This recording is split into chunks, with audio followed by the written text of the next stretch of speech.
Naisip mo na ba na habang mas marami kang pinagsisikapan, mas kaunti ang kinikita mo? Parang hindi ka panipaniwala, parang kasinungalingan nga. Pero ito ang totoo. Tumingin ka sa paligid mo. Ilan sa mga kakilala mo ang ilang taon nang nagsisikap, gumigising ng maaga, natutulog ng huli, pagod na pagod pero palaging walang pera. Wala silang sariling bahay, palaging nagbabayad ng upa, gumagamit ng mga luma at gamit ng sasakyan.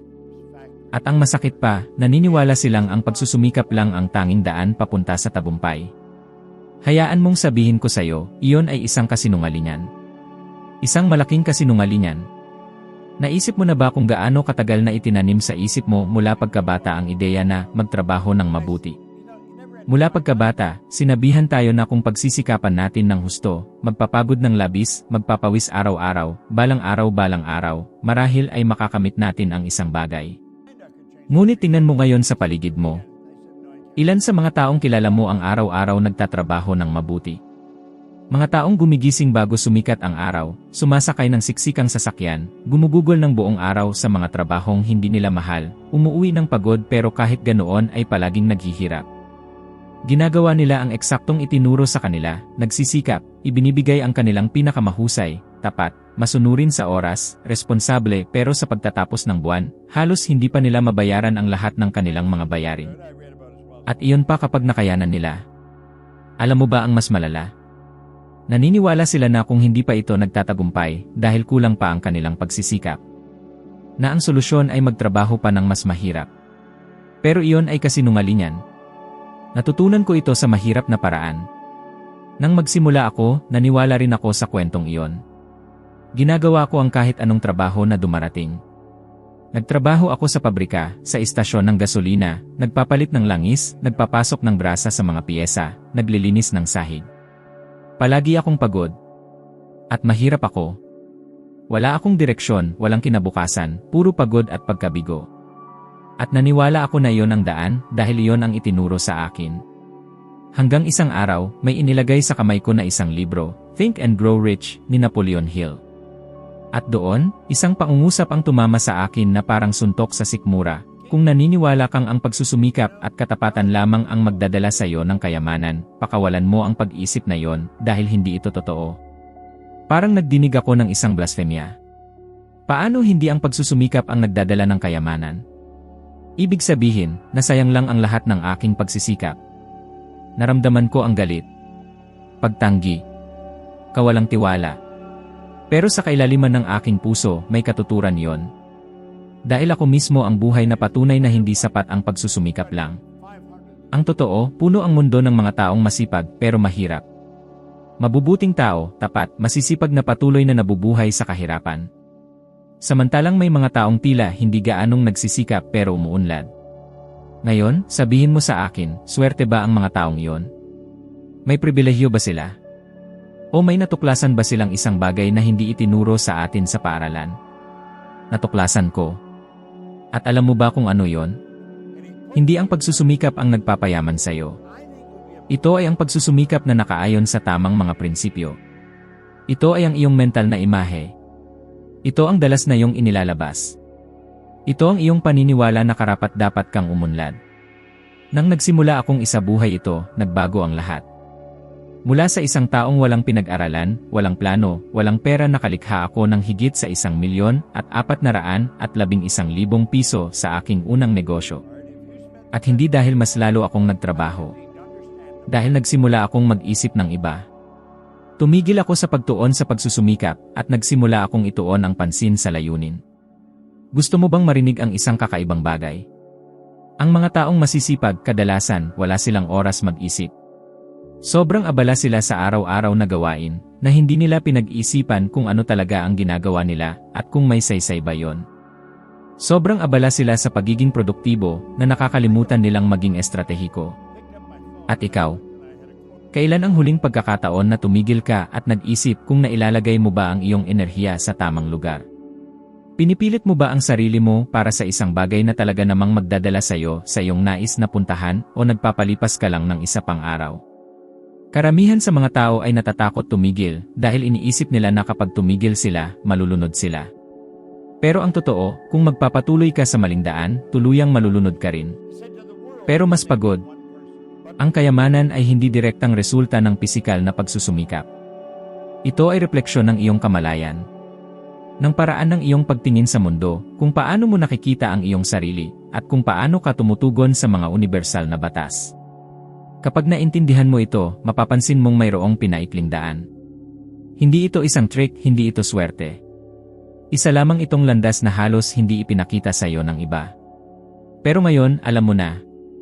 At ang tanong na iniwan ko ay, magpapatuloy ka bang tumakbo na parang daga sa gulong o titigil ka, titignan mo ang iyong sarili sa loob? Pwede ba nating piliin ang ibang landas? Dahil ito ay umiiral. Nagsisimula ito sa isang simpleng pasya, itigil ang paniniwala sa maling akala ng walang katuturang pagsisikap, at simulang mamuhay ng may linaw, layunin at mga resulta. Maraming taon na ang lumipas na ginugol ko sa paggawa ng mga bagay na hindi ko gusto. Gumigising ako ng walang gana, walang sigla, at may mabigat na pakiramdam na nasasayang ang aking oras. Parang tinanggap ko na lang ang isang buhay na kulay abo at walang sigla. Ang kakaiba pa, kahit na ginagawa ko ang lahat ng iyon, patuloy na dumadaan ang pera sa pagitan ng aking mga daliri. Hindi ako masaya at hindi rin ako mayaman. Isang araw, pagkatapos ng mahabang pag-aaral tungkol sa tagumpay, kayamanan, at mga batas ng universo, napagtanto ko ang isang napakasimple, ngunit makapangyarihang bagay na nagbago ng lahat. Walang nagiging mayaman sa paggawa ng bagay na kinamumuhian. Maaari kang kumita ng pera sa ganoong paraan, pero hindi mo ito mapanatili. Dahil napakataas ng emosyonal na kapalit na kailangang bayaran. Ang pagod, stress, at kawalang saysay, unti-unting nilalason ang iyong pagkatao hanggang sa maging isang tao ka lamang na nagliligtas buhay. Sa panahong iyon ng kaliwanagan, naintindihan ko, ang tunay na sikreto ay ang mahalin ang ginagawa mo. Mukhang simple lang, di ba? Ngunit tingnan mo ang iyong buhay ngayon. Talaga bang mahal mo ang ginagawa mo araw-araw? Nararamdaman mo ba ang kasiglahan, passion, ang ningning sa iyong mga mata kapag gumigising ka? O ikaw ba ay nananatili lamang, umaasa sa susunod na araw ng pahinga? Karamihan sa mga tao ay hindi mahal ang kanilang ginagawa. Nasa mga trabahong ayaw nila, napapaligiran ng mga taong sumisipsip ng kanilang lakas, at naghihintay ng sweldo na halos hindi sapat para sa pang-araw-araw na gastusin. Ngunit naniniwala silang wala silang ibang pagpipilian. Iniisip nilang ang paggawa ng gusto ay isang pribilehyo lamang ng ilan. Ngunit hindi iyon totoo. At ipapakita ko sa iyo kung bakit. Kapag ikaw ay nakaayon sa ginagawa mong gusto, nagbabago ang lahat, tumataas ang iyong enerhiya, dumadaloy ng mas madali ang mga ideya, at ang mga oportunidad ay tila lumilitaw ng parang himala. Dahil ikaw ay nasa isang dalas ng kasiglahan, pagkamalikhain, at passion. At tumutugon ang universo dito. Napansin mo ba na ang ibang tao ay parang natural na nagtatagumpay? Hindi naman sila mukhang masyadong nagsisikap, ngunit palaging umaasenso. Halimbawa, si Taylor Swift ay naging pinakamaraming kinita na artista sa buong mundo. Hindi siya nakarating doon sa pamamagitan ng pagsusumikap na tulad ng isang manggagawa sa pabrika. Nakarating siya doon dahil ginagawa niya ang kanyang minamahal. Kapag ginagawa mo ang iyong minamahal, ang pagsisikap ay hindi na isang paghihirap. Ikaw ay naglalagay sa isang daloy. Nagiging magnetiko ka. Inaakit mo ang tamang mga tao, tamang ideya, at tamang oportunidad. Ito ay isang bagay na aking naranasan ng personal. Nang simulan kong ituro ang aking mga pinag-aralan, may bumangon sa loob ko. Parang bawat selula ng aking katawan ay nagsasabi, ito na ang tama. Hindi ko na kailangang pilitin ang sarili ko. Hindi ko na kailangang gumising ng puwersa o magpabibo sa pamamagitan ng kape. May dahilan na akong babangon. Kapag nahanap mo ito, parang nagbabago ang oras. Dumaraan ng mabilis ang mga oras, at sa pagtatapos ng araw, kahit pagod, masaya ka. Alam mo ba ang nakakatuwa? Kapag mas ginagawa mo ang gusto mo, mas marami kang kinikita. Kaya paulit-ulit kong sinasabi, kapag mahal mo ang ginagawa mo, hindi ka na talaga magtatrabaho sa buong buhay mo. Ngunit narito ang bahagi na nahihirapan ang marami, Bob, paano kung hindi ko alam kung ano ang mahal ko? Ang sagot ay simple, kailangan mong huminto at tumingin sa loob ng iyong sarili. Hindi mo mahahanap ang sagot sa labas, sa mga patalastas ng trabaho o sa mga inaasahan ng iba. Nasa pag-alala sa mga bagay na nagpaparamdam sa iyo ng buhay ang sagot. Isipin mo, ano ang gagawin mo kahit libre lang dahil sa kasiyahan ng paggawa? Ano ang gagawin mo kahit walang nagbabayad sa iyo? Ano ang nagpapasigla, nagpapalakas ng loob, at nagbibigay inspirasyon sa'yo? Iyan ang landas. Doon mo matatagpuan ang susi. At maaaring iniisip mo, pero may mga bayarin ako, mga anak, mga responsibilidad. Alam ko yan. Naranasan ko rin yon. At hindi ko sinasabi na iwanan mo lahat bukas. Pero pwede kang magsimula ngayon. Ngayon. Pwede kang maglaan ng 1 oras bawat araw para sa isang bagay na mahal mo. Pwede kang mag-aral, magplano, mag-eksperimento. Pwede mong gawing isang maliit na proyekto ang iyong passion at dahan-dahan kang lilipat. Ang pagkakamali ng mga tao ay iniisip nilang kailangan nilang iwan lahat ng sabay-sabay. Hindi.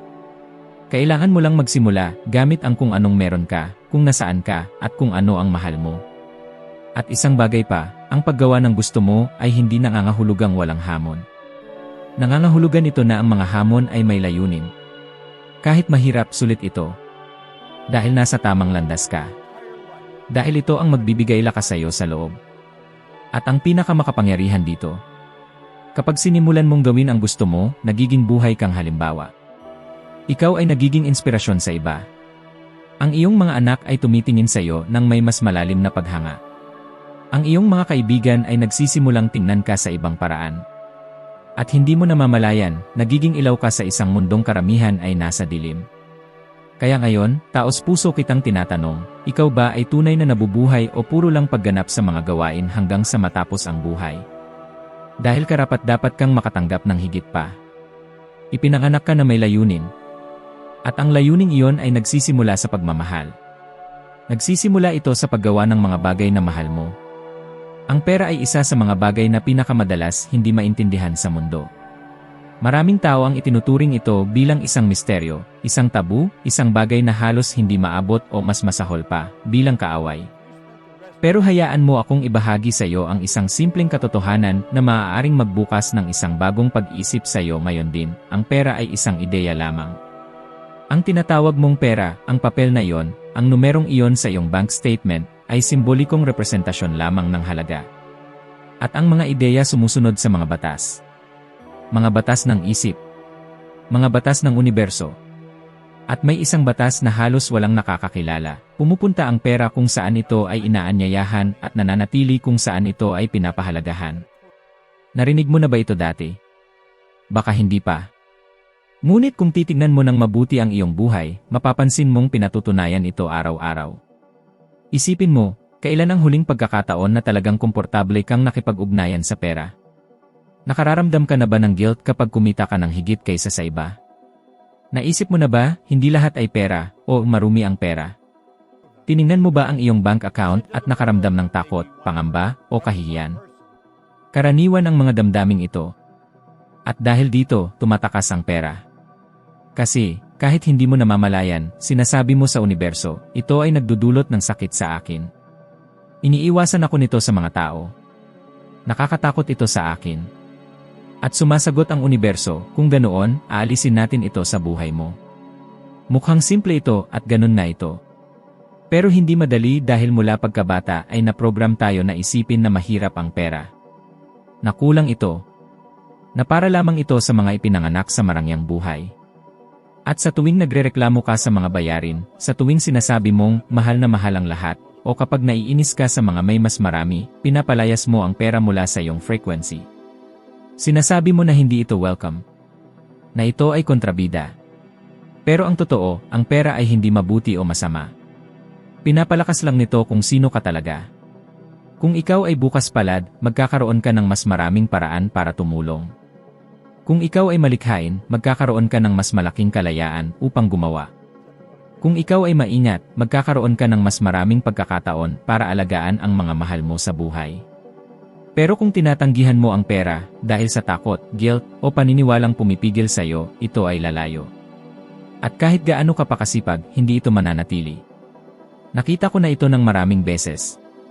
Halimbawa, mga taong nanalo sa loto at naubos ang lahat ng kanilang pera sa loob lamang ng ilang taon. Alam mo ba kung bakit? Dahil pumasok ang pera pero hindi handa ang kanilang isip na panatilihin ito. Hindi tugma ang frequency. Kaya ito ay nawala. Ngayon tingnan mo naman ang kabaligtaran, mga taong nagsimula sa wala, nagsimulang maliit, at ngayon ay namumuhay ng sagana. Ang mga taong ito ay ibang klase ang pakikitungo sa pera.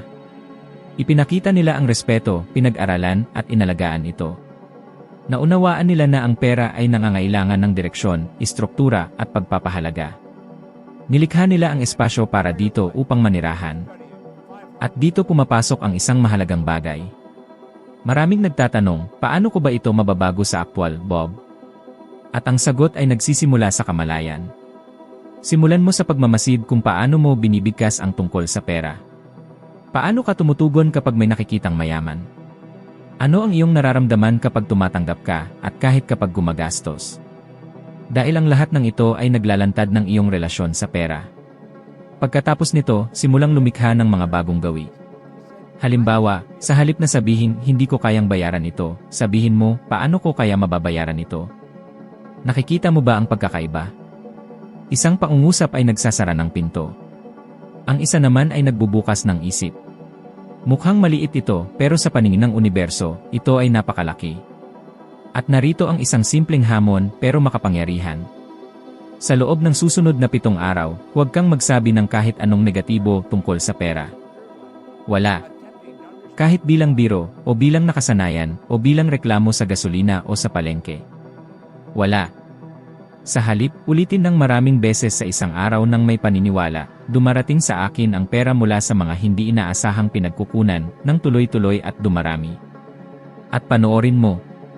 Kasi kapag nagbago ka sa loob, ang mundo sa paligid mo ay magsisimulang mag-ayos upang ipakita ang bagong katotohanan ito. At may dagdag pa. Ipinapakita ng mga pag-aaral sa positibong sikolohiya na ang mga taong may malusob na emosyonal na relasyon sa pera ay kadalasang may mas mababang antas ng pagkabalisa, mas mataas na pagpapahalaga sa sarili, at mas mataas na antas ng pangkalahatang kagalingan. Ibig sabihin, hindi lang ito tungkol sa magkaroon ng higit. Ito ay tungkol sa mas magandang pamumuhay, mas mahimbing na pagtulog, mas malakas na pakiramdam ng seguridad, kalayaan sa pagpili. Kaya ngayon, sabihin mo sa akin, tinuturing mo ba ang pera bilang isang hindi ka nais-nais na bisita o bilang isang iginagalang na panauhin? Kapag ito ay dumating, isinasara mo ba agad ang pinto? O tinatanggap mo ba ito ng may pasasalamat, binibigyan ng puwang, at iniaalok ng tirahan? Ang pera ay pumupunta kung saan ito minamahal. At kapag ito ay nakakaramdam ng kaginhawaan, nananatili ito. Hindi ko malilimutan ang araw na yon nang tumingin ako sa aking buhay at nakaramdam ng isang napakalaking kawalan na parabang ako ay nag-exister lang, hindi tunay na nabubuhay. Ako ay wasak na. Hindi lang sa aspeto ng pananalapi, kundi pati na rin sa emosyonal at espiritual na bahagi. Wala nang kahulugan ang anumang bagay. Wala akong layunin, wala akong direksyon. At ang pinakamahirap ay ang malaman sa kaibuturan ng puso ko na hindi iyon ang aking tunay na kapalaran.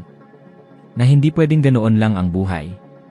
Ngunit kahit ganoon, hindi ko alam kung saan magsisimula. Sa mahabang panahon, namuhay ako tulad ng karamihan, ginagawa ang anumang trabaho na dumating. Iniwan ko ang pag-aaral, tinanggap ang anumang trabaho na nagbibigay ng sapat na kita upang makaraos.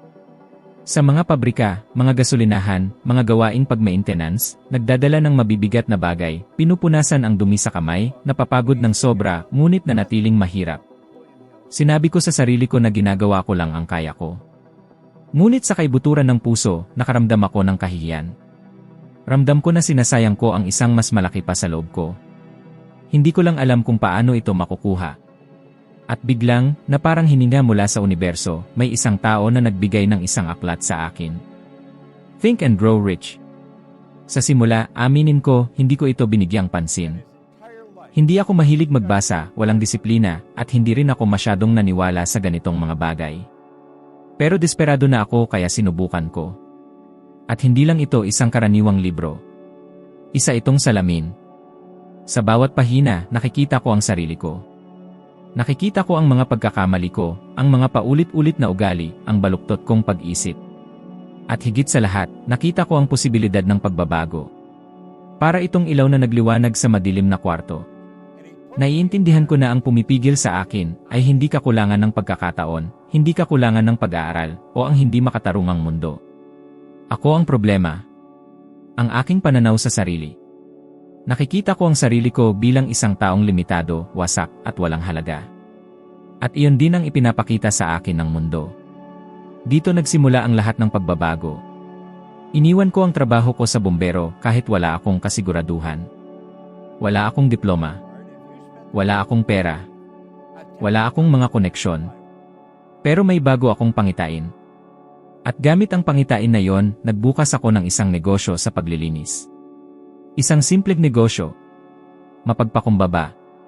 Ngunit may isang malaking kaibahan, na yon, nakahanay ako sa isang layunin. Naniniwala ako sa sarili ko. May plano ako.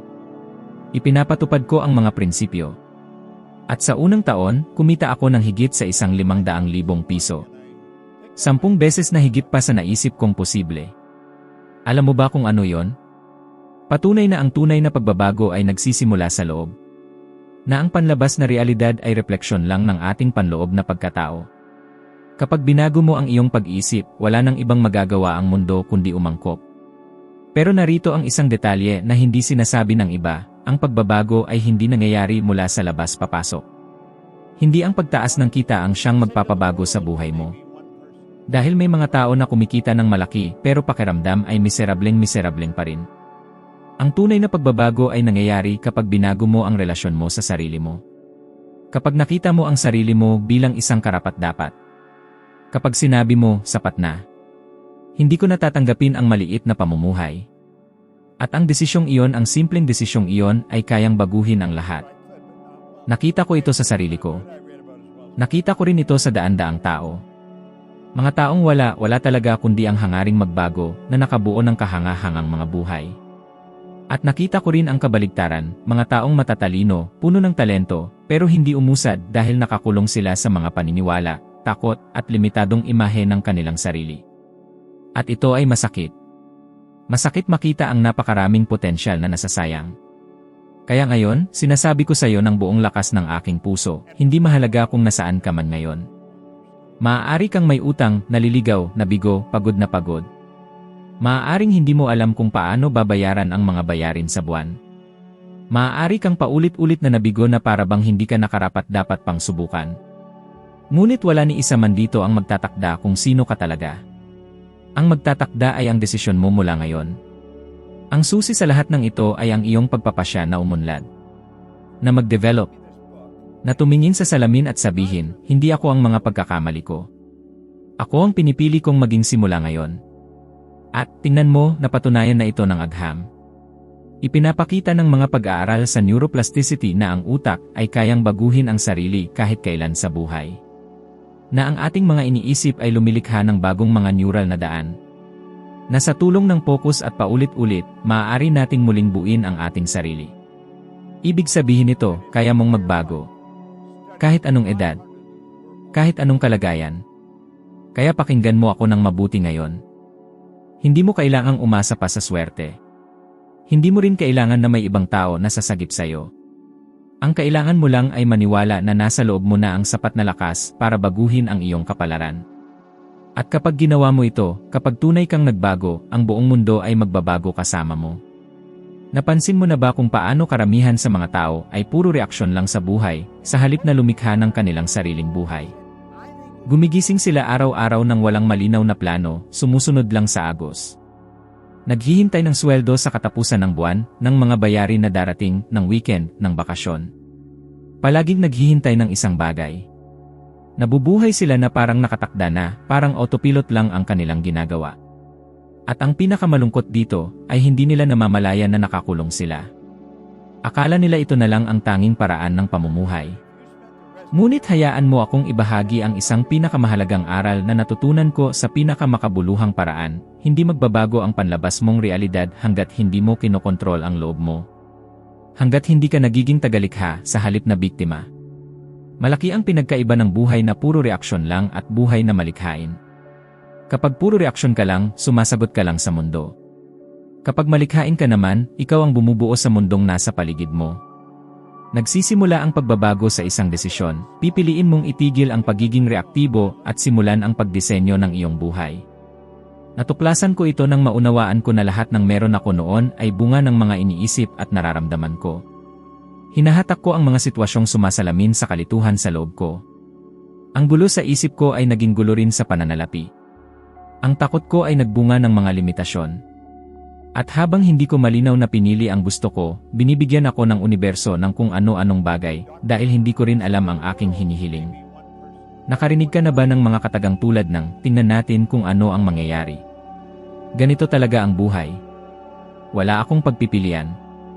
Ang mga salitang ito ay galing sa isang taong sumuko sa paglikha. Nagbigay siya ng manibela ng kanyang buhay sa kamay ng kapalaran. Ngunit ang katotohanan ay palagi kang may pagpipilian. Kahit hindi mo kontrolado ang nangyayari, kaya mong kontrolin ang iyong pag-isip, damdamin at reaksyon. At iyon ang nagbabago ng lahat. Nagbabago ang iyong frequency. Nagbabago ang iyong hinahatak. Nagbabago ang iyong pananaw. Ang buhay ay hindi tungkol sa mga nangyayari sa iyo, kundi sa kung paano mo hinaharap ang mga ito. Nang simulang isabuhay ko ang prinsipyong ito, lumundag ang buhay ko. Araw-araw kong sinusulat ang aking mga layunin. Inilalarawan ko ang sarili ko sa hinaharap na gusto kong buuin. Inuulit ko ang mga positibong paniniwala ng malinaw, nararamdaman ko ang emosyon ng hinaharap na parang akin na yon. At sa hindi nagtagal, nagsimula nang magbago ang panlabas. Dumating ang mga oportunidad. Lumitaw ang tamang mga tao. Bumukas ang mga pintuan kung saan dati ay mga pader lang ang nakikita. Ngunit wala sa labas nagsimula ang lahat. Nagsimula ito sa loob. At baka iniisip mo, parang kathang-isip lang ito, Bob. Pero hindi yon totoo. Pinatunayan na ng neuroscience na hindi natutukoy ng utak ang pagitan ng matinding imahinasyon at realidad. Kapag malinaw mong inilalarawan, ang isip mo ay nagfo-focus, at sinasala nito ang mga impormasyon sa totoong mundo para patunayan ang nakikita mo sa loob. Ito ang tinatawag na reticular activating system. Kaya kapag nagdesisyon kang bumili ng pulang sasakyan, napapansin mo ang pulang sasakyan kahit saan. Ang isip mo ay nakahanay sa gusto mo. Alam mo ba ang ibig sabihin nito? Kaya mong sanayin ang iyong utak na hanapin ang yaman, solusyon, at oportunidad. Pero magyayari lang ito kapag tumigil ka sa pamumuhay ng padalos-dalos at nagsimula kang mamuhay ng may layunin. Kaya narito ang aking paanyaya at hamon, kumuha ka ng kwaderno. Ngayon, sa sandaling ito, isulat mo ng malinaw kung paano mo gustong maging ang iyong buhay 1 taon mula ngayon. Hindi kung ano ang tingin mo ay posible, kundi kung ano talaga ang gusto mo. Isulat mo ng detalyado. Damhin mo na parang totoo na ito. Pagkatapos, basahin mo ito araw-araw ng 30 araw. Malakas ang boses. May damdamin. At panoorin mo ang pagbabago. Dahil kapag binago mo ang nakikita mo sa loob, nagsisimula ng magbago ang iyong nararanasan sa labas. Hindi ka narito para lang mabuhay o makaraos sa buhay. Nandito ka para likhain ito. Pero magsisimula kang lumikha kapag huminto kang mamuhay ng automatic. At ang tamang panahon para doon ay ngayon. Ang pinakamahalagang punto sa lahat ng narinig mo ay simple, ngunit malalim. Ang buhay na nais mo ay hindi nakasalalay sa walang saysay na pagsusumikap, kundi sa pagkakaugnay sa kung sino ka talaga sa loob. Kapag binago mo ang iyong pag-isip, enerhiya, at imahe sa sarili, hindi maiiwasang tutugon ang mundo sa labas. Ito ay isang batas. Kung may kabuluhan ito sa iyo, huwag kang titigil dito. Magpatuloy sa landas na ito. Ang susunod na video na makikita mo sa screen ay magdadala sa iyo ng isang hakbang pataas sa iyong paglalakbay. Palalawakin mo ang iyong kamalayan at magiging 1% na mas mabuti kaysa ngayon at ito, araw-araw, ay magbabago ng lahat. Salamat sa pagsama sa akin hanggang dito. Hintayin kita sa susunod na video. Sama-sama tayo.